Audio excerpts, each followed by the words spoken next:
We're live. What's up? What's up? What's up, everybody? This is Coach Stokes, Stokeshouse Boxing Academy. You got to stay ready so you ain't got to worry about getting ready. And we definitely are staying ready with this week's guest. This brother, man, it's funny. The boxing world is so small because the fight world, period, boxing, MMA, jiu-jitsu, karate, you name the art, you do it, it's very small. So he was referred to me by a brother that I met, and that, within the game, he told me, some good coaches, and he recommended this brother. So what I did was I was very pro-adamant about getting in contact with him. And from automatic jump, the brother was like, whatever you need, come see me, come through. Got very good fighters, and he keeps fighters. That's one thing about him. I mean, he keeps people that's coming inside of his gym. His gym is thriving. That's one thing. I will talk about it another day, but how you can pick between a great coach and a great gym. But I'm just going to go ahead and let you know of some of his accomplishments. He's won hundreds of semi-full contact tournaments until they started turning soft. I hear it from a lot of guys, old school brothers like yourself. Was the United States Northern and Southern kickboxing champion, and he's holding down the UFC gym in Elk Grove, Sacramento, California. My boy, my brother, my mellow, nobody but himself, Coach Marcus Reaves. How you doing, brother? I'm good. I'm good. Coach, let everybody know about you. Who is Coach Reaves, and where you come from, and how did you get started in combat sports? But shoot, the way I got started, my older brother used to take martial art. You know what I mean? So obviously, me being young, I wanted to kind of follow in his footsteps a little bit. Mm-hmm. And then he kind of started getting at it when he was 14. I was introduced to Bruce Lee, see the first Bruce Lee movie, and then that was that. I went crazy, you know what I mean? And then I always wanted to, kickbox, and being too young, they used to have these kind of semi-full contact tournaments that I would go to, and I was doing real good in those. And then I was at one semi-full contact tournament. I got disqualified from it, saying I was hitting too hard or whatever. And then I was just turned 16, and that's the age you have to be when you started kickboxing. So I was approached by somebody because they had kickboxing later on that night that I had tickets to go watch. And they asked me if I wanted to fight. I was like, yeah. The coach I had at the time, I don't really know if they had an idea, how things go or whatever. But I told him I wanted to kickbox. He was like, cool. So I didn't know. I'm 16. This dude, he's 27 years old. And this dude is like 30 and 0. You know what I mean? So this is my introduction to kickboxing. He's 27. I'm 16. We get out there, and in the second round, I end up knocking him out because I stayed busy. I was wild, but I stayed busy. Got lucky, got the knockout, and that basically started my kickboxing career. Wow. So so you had no idea that this cat he was 30 and 0. Didn't know. and that, how did everybody react when that happened? Oh, it was silent for a minute. Then everybody started screaming because I guess most people there, they knew the dude. This was supposed to be like a tune-up fight for him because he was about to fight in 2 weeks at a big event. Mm-hmm. You know what I mean? And since he got knocked out, that kind of derailed that. So, but it was, it was a good response. And right. It was cool. Okay, Coach. Who have you trained and worked with since you've been in the business? Because I know you know any and everybody on the circuit. So. Right. Now I worked with Bobo Olsen, his son Grant Olsen, trained with them. Don Buck. That's where I used to do the bare knuckle full contact train under the Coco Shin. His son Fred Buck, who started me out in Kempo, and then so Don Buck, Grant Olsen. Man, I'm so bad with names, man. Various trainers at like the Washington Center. I'd go up there. That was a gym in Sacramento when I was young. Daryl. Byron Brown, he actually changed right now. He does more of the martial art, Tai Chi, things like that, and train with him. My main trainer, Mr. Liu, that's the one that taught me all my Kung Fu and stuff like that. The real Kung Fu is different because what a lot of people don't understand is that in basic Kung Fu, you have your jab, cross, your hook, your uppercuts, of course, your basic elbows, knees. So you have that big aspect of boxing, what I mean, which kind of what I bring to the table with our fighters, what I mean. And they go good together. It's all, it's just different ways to use your fists, Coach, yeah. Coach, would you say, being that you are bringing a martial arts type of swing with boxing, would you say that makes your boxers a lot more harder to deal with within the ring? It does. I think that it kind of advances them a little bit faster. Like one of my pros, he's only been fighting for like 7 years, you know what I mean? And he's a pro already, 3-0. I started him off, you know, with the martial art, you know what I mean? And and my son, you know, they're real good. They both have under 30 fights, and they spar pros, they spar anybody. You know what I mean? And I think it does help. It helps advance you a little bit when you have the understanding. When you pay attention, because a lot of people, when you say martial art, they don't think of boxing as a martial art, but martial art is trained combat. You know what I mean? It's like the form of combat. It's an art. Boxing is an art. You know what I mean? Yeah, exactly. So if it's trained right, and you have an understanding of how it's supposed to be trained, then it all blends together. You know what I mean? If you look at a lot of boxers, there's a lot of things that boxers do, and everyone's like, oh, that's new. Oh, that footwork is this and that. But in martial art, it's been around. You know, we've been doing that footwork, and not just in martial art. You know, you see Ali, you see all these boxers that kind of evolved the boxing for their times. They're doing this type of footwork and the different cross leg steps and all that. But that stuff I've been doing that since I was 7. Right. You know Right. A lot of people, and there's a lot of people that people have good eyes and they pick up on that stuff on their own, but there's not a lot of trainers that can actually teach that. You know what I mean? So let me ask you this, Coach. You are a teacher, because anybody can be a trainer. Anybody can put a mouthpiece into a mouth and give somebody water, but you have to, if you cannot be able to solve a problem, right, or better yet, express that to your fighter where he can go ahead and take care of that problem, you might want to think about doing something else. Am I correct? I say, am I correct? Hold up for a sec. Can you repeat that? No, I say, if you cannot correlate, or if you cannot describe or tell your fighter what to do or how to solve a problem, and they can go ahead and do it, you might have a problem. You might have a big problem. You might want to look into something else like tiddlywinks or backgammon. I mean, what do you look for when it comes to people that want to compete competitively in a series? Hard work. You got to come in ready to work hard. You know, if you really kind of look at everything, you have a lot of people that do work hard, but nobody pushes past, like, let's say you got your boundaries right here, your limit, okay? When you get to this limit, well, try to push past that limit. Nowadays, you have a lot of people pushing to this limit. And look at the boxers from the 80s to the boxers now. It's a big difference as far as the heart, as far as the mind goes. Yes. You know what I mean? It's different. So nowadays, we had this discussion the other day. You have all this new machinery, all this new technology for training and all this stuff. And some of these guys are barely doing 12 rounds, or some of these guys are, I don't know, they're not as durable as the people back in the 80s. You know, it's different. You know what I mean?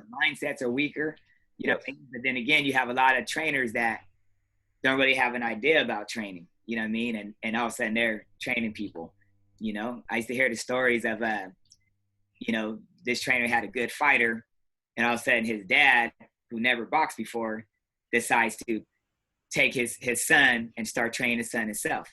And that's the father looking out for the father, not really looking out for the son.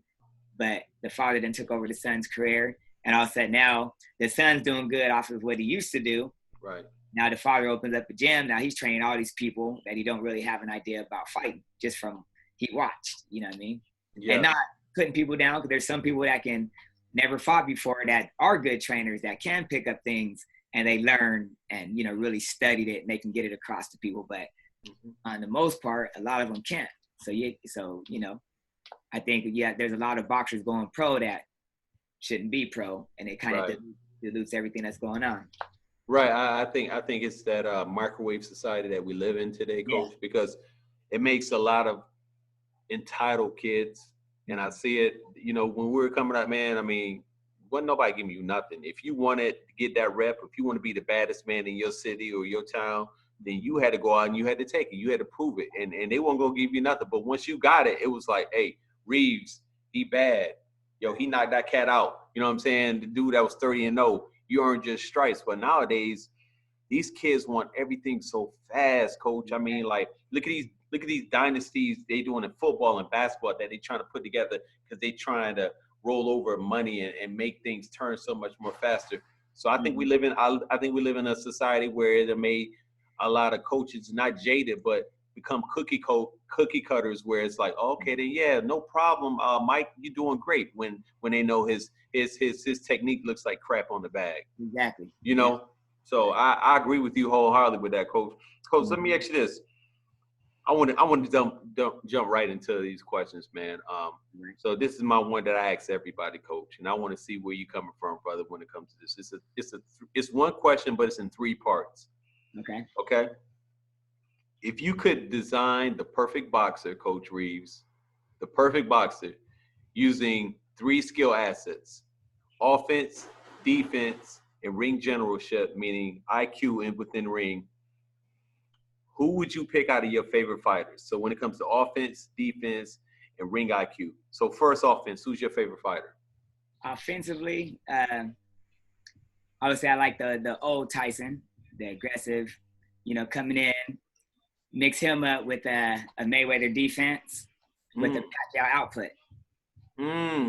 Because when you think about it, so this is only my opinion. Everyone's different.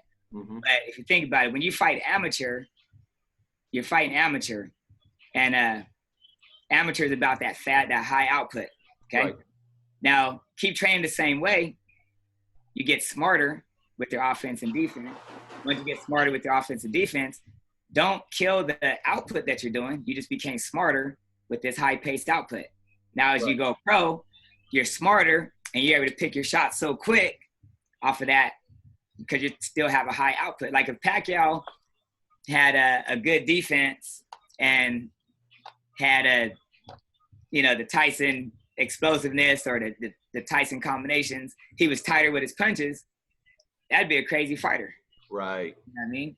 So it's like, instead of doing separating everything, if you really understand boxing, you know how to put those things together, melt them together. So you're training an amateur to become pro all in one.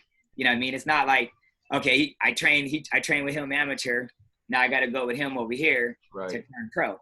You know what I mean? Stick with the same, but not everybody really understands how to do that. The difference between amateur and the pro. It's no difference from you going from elementary to junior high to high school and then to college, and you just take everything that you're learning and you build on top of that, and you that's ingenious, man. That really is. They don't know how to do that, and it's like you're from preschool, you're building everybody's IQ.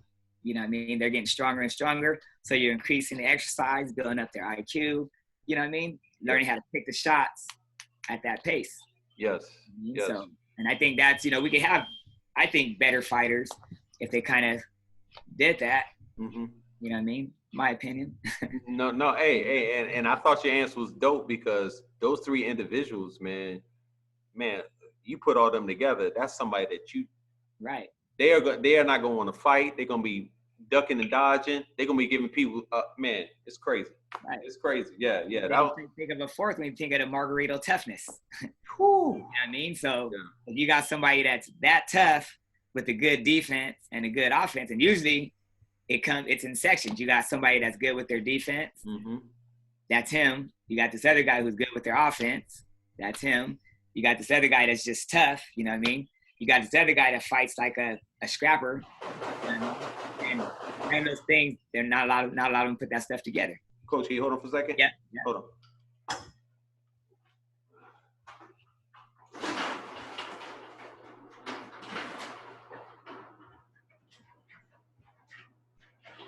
Hey, how you doing?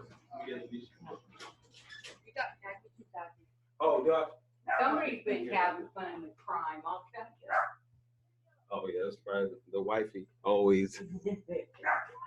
I knew you were on a Hold on, call brother. Hold on the for a second. computer. No, it's all good.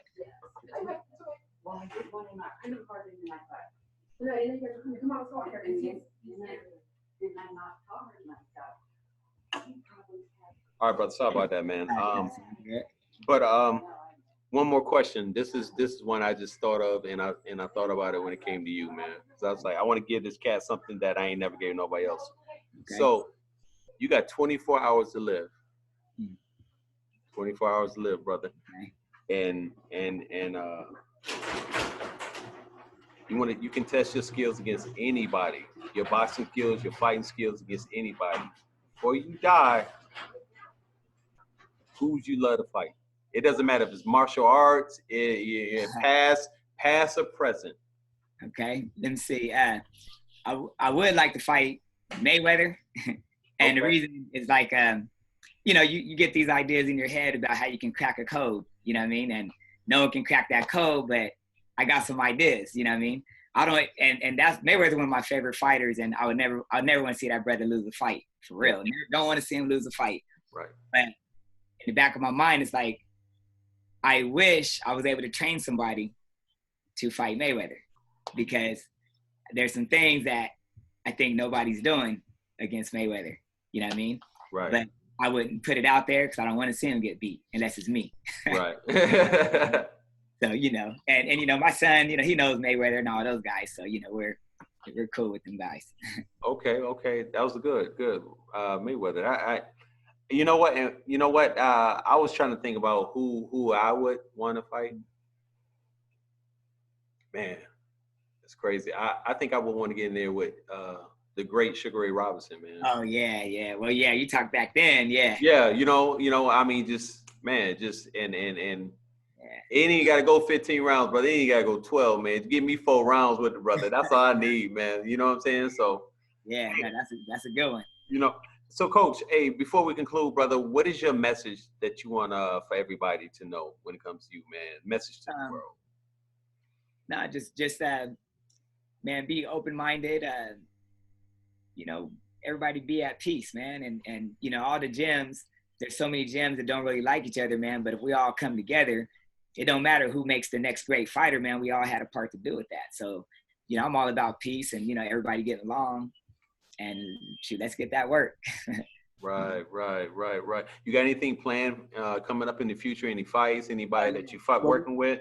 I had for my pro fighters, we had Malachi Johnson. He's fighting on November 16th, and then I have my son's gonna be going pro.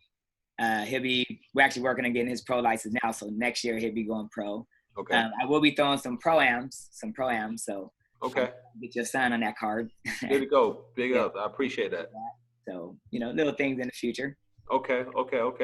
Well, Coach, hey, give your social media handles, how they can contact you, where your gym is located at, you know, and all that. All right. Yeah. Gym's located in Sacramento. It's 8241 Bruceville Road, SacCal. Underground Labs, the IG, Underground Lab FC. That's how you get in touch with me. If you need something, message me for sparring, lessons, you know, private coaching, all that. UFC Sacramento is the next one you can reach me on. So, and that's pretty much it. Hey, Coach, I really appreciate your time this morning, brother. And everybody that's been tuning in, thank you for tuning in to Stokeshouse Boxing Academy. Hey, follow me on my IG, Stokes_boxing. That's STOKES_boxing. And Stokeshouse Boxing Academy on Facebook. And always remember, stay ready so you ain't got to worry about getting ready. Coach Stokes, we out. Peace. Right. Thank you.